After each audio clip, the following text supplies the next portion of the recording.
Well, as our health system struggles with recruitment, the latest figures show our country is having to search overseas to recruit more nurses and midwives to fill these gaps. Yes, well, joining us to help understand all these figures and why this is happening is Dr. Mike Isaacs, who's a consultant psychiatrist. Thanks for joining us this morning. We've always had a staffing problem in the NHS. How much worse is it now than it was before the pandemic?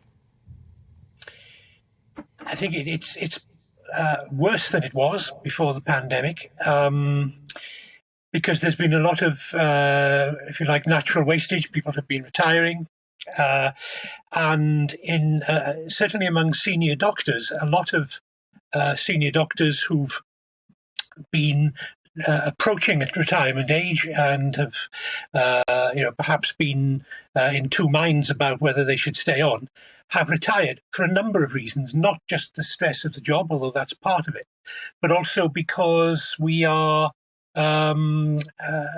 significantly penalised in tax terms if we stay on too long.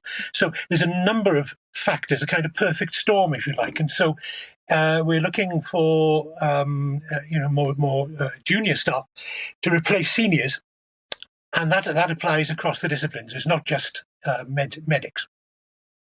Look, absolutely, I understand that. Can I just ask what the changes here, really? Because I think, for example, one of Prince Philip's, I don't want to say gaffes, one of his unguarded comments was, of course, about the amount of Filipino people that we have coming over to work in our NHS. I mean, it does seem as though the NHS has always been quite a large recruiter from overseas. So is anything really changing there?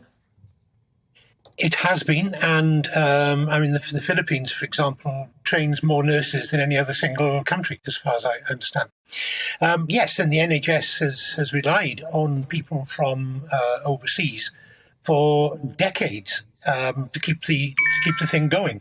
That's doctors, nurses, other workers.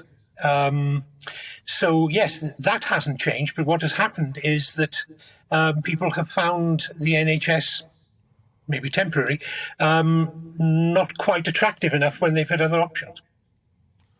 Yeah, and what's the actual morale like then, really? Because part of me wants to say, well, look, if you start working in the NHS, for example, you're doing it for the greater good. There's a wider element to it there. You're not really in it for the money, as it were. But, of course, people do have to live at the end of the day. What's the general morale like? Depends on who you talk to.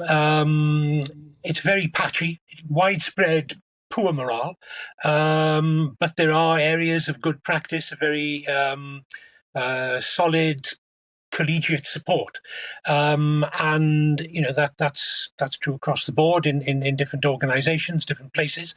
I think people are doing their best to maintain the well-being of their workforce, but it's an uphill struggle.